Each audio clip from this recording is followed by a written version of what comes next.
Boa noite! Vamos chegando para a nossa terceira aula da semana Descomplicando o Dinheiro.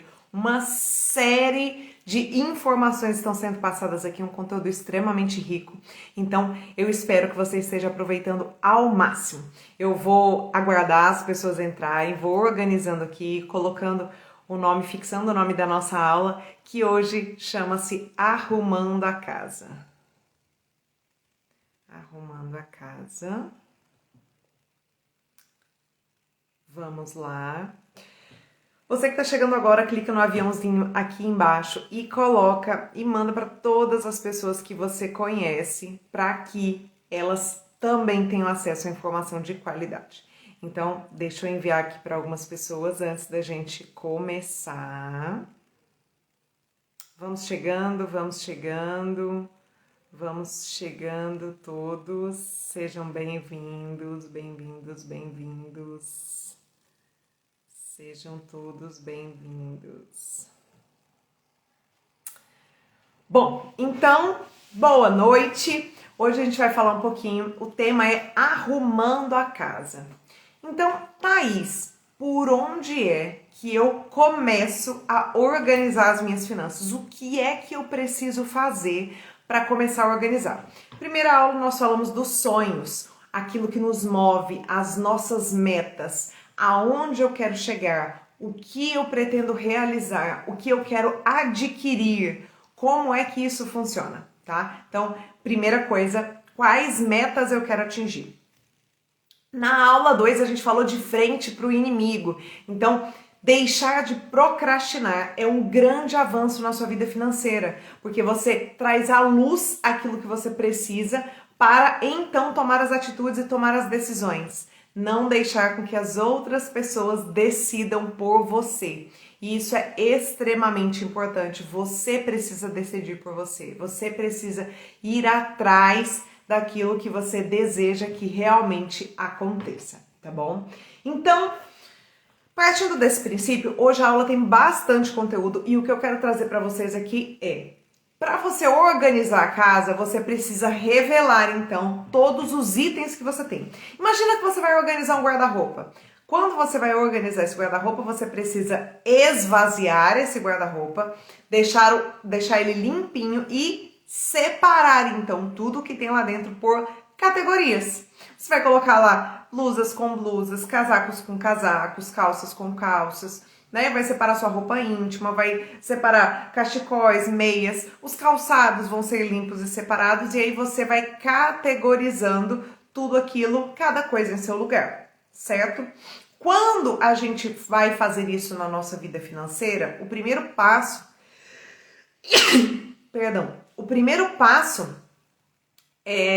para isso é entender a sua receita, tá? Eu até fiz um esquema pequenininho aqui para que você entenda a sua renda, tá? Então, hoje, a gente basicamente pode ter uma renda principal e uma renda extra, tá? Dentro dessa renda principal aqui, existem alguns fatores. Se você é CLT ou servidor público, você tem uma certa previsibilidade. Você tem ideia da sua renda, muito provavelmente você tem um salário fixo, tá? Ou até quem é CLT, mas é comissionado, entende que existe uma certa variação, mas sabe que sempre pode contar com um determinado valor. Quando você é autônomo, aí vem assim o pulo do gato. Quando você é autônomo e não tem uma renda que é coerente, pelo menos com a sazonalidade, ou que tem ali uma flutuação pequena, a minha dica de ouro é pegar a média dos últimos 12 meses. E aí sim você vai fazer um cálculo com as suas 6 menores rendas e vai tirar a média dela. Por que fazer isso, Thaís? Por que eu não faço a média dos 12 últimos meses? Porque você pode ter tido um pico e isso puxa sua média para cima. Quando você seleciona as 6 menores dentre as 12 últimas, você traz uma média muito mais realista para o seu negócio e para o seu prolabore. Então, se você é autônomo, se você, né, é um profissional liberal, se você vive, né, de repente atendendo pessoas, fazendo bicos, como muitas pessoas falam, utilize essa técnica para ter um cálculo mais realista, tá? E algumas pessoas, além do trabalho formal, têm rendas extras, tá? Vou dar um exemplo aqui de uma cliente que eu atendi, que ela era CLT e sexta, sábado e domingo ela vendia cachorro quente. Então essa renda entrava de maneira recorrente, porque não era uma sexta, sábado, domingo aqui e outro ali. Não, eram todos os finais de semana. Ela se dedicava a essa atividade que trazia renda extra e que ela gostaria de tornar então seu negócio principal. Durante um período, ela contava com a renda principal dela e a renda extra. E aqui ela conseguia fazer a média da renda extra também, tá? Então, isso daqui, boa noite, isso daqui é muito importante. Quando você consegue ter clareza da sua renda principal e ter clareza, então, da sua renda extra, fazendo inclusive média dessas oscilações, você, então, consegue definir a sua renda de uma maneira muito mais clara, o dinheiro que está entrando para você, tá? Feito isso, então, primeira parte da organização, você iniciou ali, né, a arrumação do seu guarda-roupa, já tem o primeiro pedacinho ali prontinho. Boa noite, boa noite. Agora nós vamos olhar um pouquinho para as nossas despesas, tá? E aqui é bem importante que todos entendam que para ter gestão financeira, planejamento financeiro, eu preciso ter controle. Eu não consigo gerenciar aquilo que eu não controlo. É impossível. Eu preciso ter clareza do que está acontecendo. Se eu não conheço as minhas despesas, e aqui eu vou explicar melhor, eu não consigo manejá-las. Imagina que você está trabalhando numa empresa e que te dizem para você assim, olha, você agora tem uma equipe. Tá aqui a equipe, a partir de agora você vai gerenciar. Você não sabe quantos funcionários são, você não sabe quais os setores que eles atendem, você não sabe a capacidade técnica de cada um e você precisa gerenciar. Isso parece coerente? Não é coerente. Se você não conhece as suas despesas, você não consegue fazer a gestão delas. E aí é que tá. Para conhecer as despesas a fundo, vai ter um momento de trabalho. Não tem como. Você precisa olhar para os seus gastos. Extratos bancários, cartão de crédito, anotações, tá? Tudo aquilo que for possível que você investigue, boletos, de repente, que você tem salvos, comprovantes de transferência, entendendo o que são as suas despesas. E aí vem a primeira classificação. Lembra que lá no comecinho eu falei sobre o guarda-roupa? Então você vai separar roupas de calçados. Exemplo, você vai separar aqui, ó, em 2 grandes grupos. Os gastos essenciais e os não essenciais. Essas primeiras 2 caixinhas servem para trazer a clareza daquilo que você não vive sem e não dá para abrir mão, e daquilo que você consegue viver sem, mas faz parte do seu conforto, da sua qualidade de vida, tá? Então, não é para você cortar as despesas que são consideradas não essenciais, porque a gente não consegue viver de uma forma tão regrada e nem é saudável para o nosso cérebro, porque a gente está colocando escassez dentro da cabeça. Então, separar as essenciais das não essenciais já é um grande avanço para começar então a arrumar a casa. Fiz essa separação? Ah, Thaís, mas como é que eu faço essa separação? Me ajuda a entender melhor. Todas as despesas que você tiver no cartão de crédito ou no seu extrato bancário e perceber que elas são vitais para você, você vai colocar na caixinha do gasto da despesa que é essencial, tá? Então, não vivo sem, essencial. Tudo aquilo que você se perguntar se você vive sem, então vai para a despesa do não essencial. E aqui a gente não tá falando de despesas fixas e despesas variáveis, tá? Exemplo, academia. Pode ser uma despesa que tem um custo fixo. Você fechou um pacote e durante 12 meses vai pagar R$ 79,90 por mês. Mas a academia é algo que você pode viver sem? Talvez. O conceito de essencial ou não essencial, ele é muito individual. Então, não se apegue ao senso comum. Ah, isso daí dá para viver sem. Talvez dê para viver sem para aquela pessoa. E pode ser que para você seja primordial. Tem pessoas que eu conheço que vivem sem internet. Eu não imagino a minha vida hoje, muito pelo contrário, eu trabalho online sem internet. Então não faz muito sentido, mas para algumas pessoas não é vital a internet, nem é necessária. Então bem-vinda. Então, é importante refletir o que é essencial para você e o que não é. E a partir daí, começar uma análise um pouco mais profunda, tá? Então, só recapitulando, passo 1, entender a sua renda. Se você é CLT, se você é servidor público, se você é autônomo, da onde vem o seu dinheiro? Você faz renda extra? Além da renda extra que você faz de forma ativa, você recebe alguma coisa? Recebe aluguel, recebe de repente dividendos, você já tem investimentos? Da onde sai o dinheiro que paga as suas contas? E segundo, entender as suas despesas e os 2 grandes grupos, tá? Feito isso agora, a gente começa a analisar o que foi colocado dentro de cada uma das 2 caixinhas das despesas. Vamos lá então para as despesas essenciais. As despesas essenciais, classificadas como aquelas que a gente não pode viver sem, são aquelas que a gente paga de forma recorrente, concorda comigo?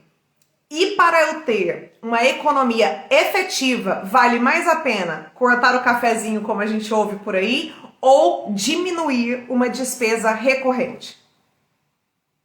Diminuir uma despesa recorrente, certo? Porque eu já tenho, inclusive, condição de fazer o cálculo anual. Eu diminuí a minha televisão por assinatura.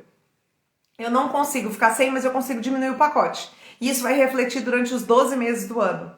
Então, esses cortes são considerados reduções efetivas. E aí, para cada despesa, você vai fazer a mesma análise. Onde eu posso reduzir, onde eu posso cortar e onde eu posso substituir, tá? Thaís, reduzir é tranquilo. Eu consigo reduzir, de repente, o pacote da minha TV por assinatura. Eu consigo reduzir a compra do supermercado.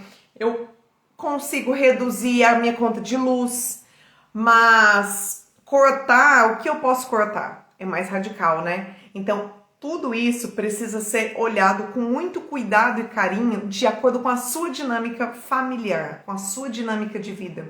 É extremamente invasivo permitir que qualquer outra pessoa fale como você deve fazer dentro da sua casa. Existem várias sugestões, mas a análise ela é muito pessoal. Então, olhem para dentro com muito carinho ao tomarem essas decisões. Porque nós estamos falando sobre isso para que realizar aqueles sonhos lá da aula 1 seja possível. Então, quando você cortar uma despesa, quando você reduzir uma despesa, esse valor vai ser alocado para a realização dos seus sonhos. Não é simplesmente para reduzir e acumular. Nós estamos falando de algo muito maior. A terceira pergunta, fora reduzir ou cortar, é substituir. Thaís, como assim substituir? Voltando à academia. Vamos supor que você pague a academia R$ 79,90 por mês. Mas você descobriu e entendeu que fazer caminhadas vale a pena tanto quanto a academia e você vai substituir esse gasto por uma outra atividade. Nem sempre essa atividade vai ter custo zero, tá? Mas ela pode te trazer um benefício direto. Então, esse exemplo eu acho que é o mais fácil e simples, o mais palpável que vocês podem ficar para entender o que é substituição. Nas substituições também estão trocas de serviço. Então, por exemplo, você é uma design de sobrancelhas, tá? E você tem uma grande amiga que trabalha com festas infantis. E aí você fala, olha, eu quero fazer a festa do meu filho, será que a gente pode fazer parte do pagamento em troca, né? O que antigamente as pessoas chamavam de escambo. Tem muitos profissionais que aceitam trabalhar dessa forma. E aí você não tem trânsito de moeda, de dinheiro, você faz troca de serviços, você faz parcerias. Então, abrir um pouco os horizontes para isso, conversar com as pessoas sobre isso, falar sobre o que você faz, pode mudar e muito a dinâmica de como você gasta o seu dinheiro, de como você entende acessar determinados serviços. Se colocar à disposição do outro em troca de um serviço, não é demérito nenhum. Essa cultura é muito brasileira, né? As pessoas acham que, poxa, troca de serviço, isso não faz sentido, é como se eu estivesse desvalorizando aquela pessoa, ou que parecesse constrangedor falar em troca de serviço. E, gente, não é, tá? Eu vim de um congresso que foi realizado em São Paulo no mês passado, onde éramos 3.000 empreendedoras e empresárias falando sobre como fomentar os seus negócios. Tá? Uma série de palestras muito interessantes e vocês não fazem ideia da quantidade de troca de serviço que nós tivemos entre essas empresárias, inclusive com parcerias fechadas, pessoas que trabalham com serviços que são aliados e que podem então caminhar juntos. Um exemplo, tem pessoas que são consultoras de estilo, que conheceram donas de lojas de grifes muito interessantes e fecharam parcerias. Olha, cliente que comprar aqui então vai ter um desconto na consultoria de estilo. E aí todo mundo ganha. Vira um ganha-ganha. E isso impacta nas suas finanças e posteriormente da sua empresa de uma maneira muito interessante. Então, se hoje você faz algum tipo de renda extra e tem um serviço bacana, de qualidade para oferecer, não se envergonhe em oferecer, trocando algo que interessa a você, tá? Isso é algo que é feito e é muito feito, e eu tô falando de empresas, assim, de médio, grande porte, que tem colaboradores que fazem isso. Tá? Então, lá a gente teve diretores de grandes empresas que estavam fechando parcerias monumentais. Então, não ache que isso é vergonhoso, muito pelo contrário. Todo mundo ganha. A relação é ganha-ganha, ninguém perde, tá bom? Bom, deixa eu ver se eu tô esquecendo mais alguma coisa. Se tiver alguma pergunta, alguma coisa que vocês queiram colocar, pode mandar aqui embaixo que eu vou respondendo, tá bom? Perfeito. Então, vamos lá. Próximo passo. Fiz essas análises e a gente vai falar um pouquinho melhor delas amanhã, porque vamos entrar no planejamento propriamente dito, né? Tem uma pergunta que eu recebo muito, muito, muito. Eu trabalho só para pagar conta e o meu dinheiro não sobra, Thaís. Como é que eu faço? Gente, dinheiro não sobra sozinho. Eu preciso fazer o dinheiro sobrar. E dentro dessa análise aqui dos gastos essenciais e não essenciais, ao cortar, reduzir ou substituir, você começa então a achar o dinheiro que estava perdido e que você dizia que não estava sobrando. Quando você encontrar esse dinheiro, você precisa fazer ele sobrar. E como é que eu faço o dinheiro sobrar? Dando nome a ele.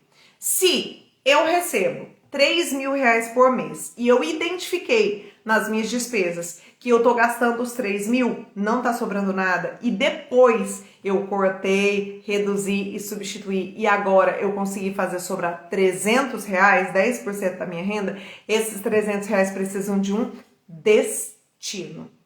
Qual vai ser o destino desse dinheiro? Ele vai lá para a realização dos meus sonhos, eu vou investir. Uma parte vai para a realização dos meus sonhos, outra parte vai ficar na minha poupança para algo que eu quero realizar em pouco tempo, em poucos meses. Eu vou começar a pensar na minha reserva de segurança, que é algo muito importante que a gente vai falar amanhã. O que vai ser feito? E assim, é muito ilusório, mas muita gente pensa nisso, achar que ganhar mais vai resolver o problema. Porque se uma pessoa que ganha hoje 3.000 reais tem o comportamento de gastar os 3.000 reais, quando ela estiver ganhando 4, ela, opa, agora eu já posso gastar mais. E vai passar a gastar um pouquinho mais. E aí quando estiver ganhando 5, 6, 7, 10, vai se ver gastando os 10. E quando eu olho lá para trás para os 3, 10 mil, é mais de 3 vezes o valor que a pessoa estava ganhando e ela não consegue controlar as contas. Então, é ilusão acreditar que problemas financeiros são resolvidos apenas com dinheiro. O comportamento perante o dinheiro precisa ser alterado. E o comportamento só é alterado quando a gente realmente se organiza em prol de alguma coisa. Eu preciso de um motivo. Motivação, né? Ai, que motivação eu vou ter para ir atrás disso, né? Que motivo para agir eu vou ter para ir atrás de ficar organizado e manter a minha mente atenta aos meus sonhos? Justamente a realização deles, tá? Não tem segredo, não tem plano mágico, não tem estalar de dedos. é uma construção do processo mental, onde eu preciso me dedicar a realizar aquilo que eu desejo. E é um dia de cada vez. Se você está endividado nesse momento e quer quitar as dívidas, precisa lembrar que as dívidas demoraram um tempo para acontecer e agora você vai precisar de um tempo para organizar então o pagamento delas. E dentro dessa organização das despesas, fazendo o dinheiro sobrar em prol do pagamento das dívidas, você consegue então destinar o dinheiro, fazer sobrar para que consiga quitar, planejando direitinho qual é a melhor forma de fazer, tá bom? E deixa eu ver o meu último tópico, o nosso tempo tá quase acabando, o nosso tempo planejado. Bom, se você tem dinheiro na conta, seu dinheiro tá sobrando, né? Qual é a primeira frase que vem na cabeça? Ai, gente, sobrou um dinheirinho.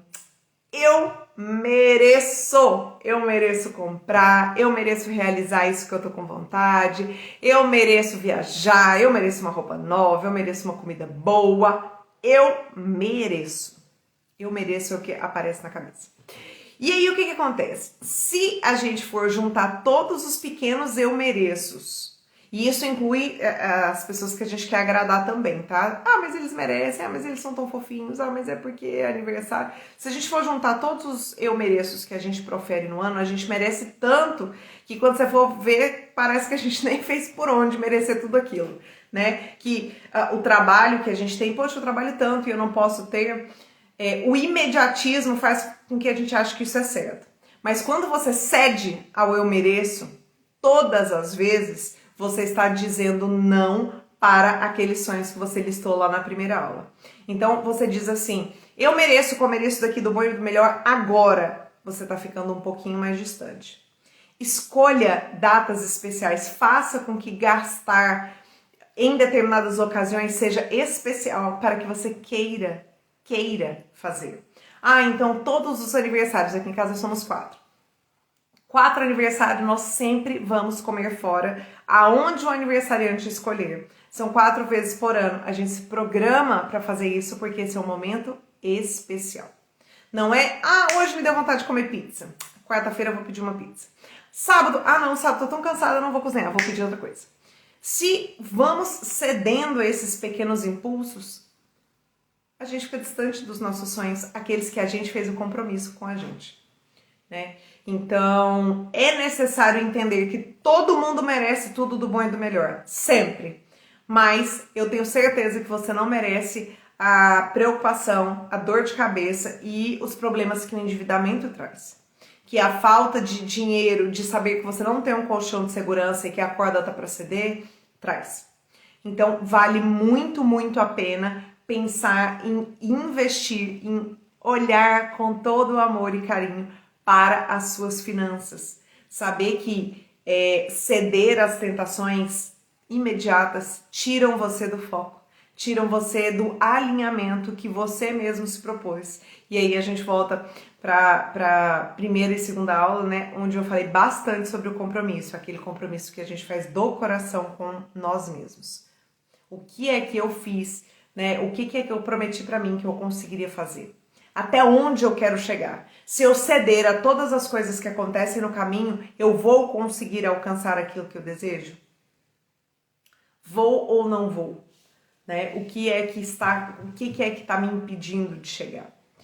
Então, imagina o seguinte, você saiu para uma viagem, né? E aí você encheu o tanque do carro e você calculou que o tanque do carro é mais que suficiente para você sair do ponto A e chegar no ponto B. Mais do que suficiente, tá? Sair daqui e chegar aqui.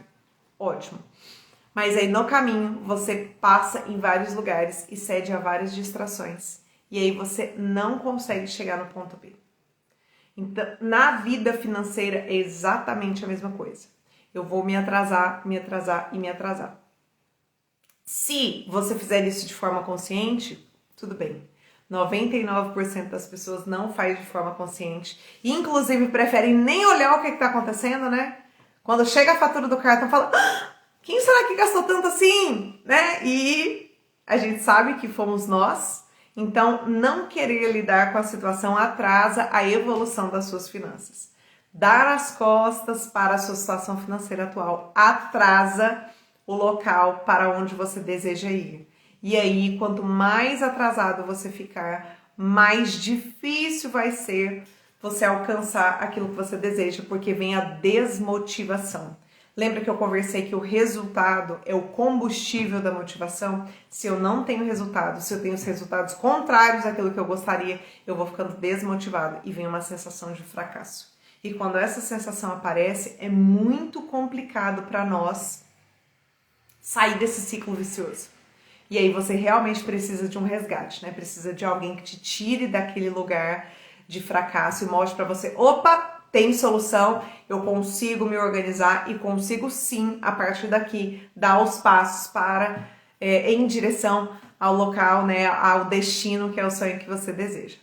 Então, eu espero ter ajudado você nessa aula, esclarecido um pouquinho sobre como fazer aí para arrumar a casa, como é que a gente entende o dinheiro que está chegando, como é que a gente entende e começa a organizar as nossas despesas, o que é que a gente pode fazer, né, para clarear o que é essencial, o que não é essencial, o que eu posso cortar, reduzir ou substituir, o que é importante para mim. E dinheiro, lição grande dessa aula, dinheiro não sobra sozinho, dinheiro eu preciso fazer sobrar, e uma vez que eu conseguir fazer sobrar, eu preciso dar um destino para ele, tá bom?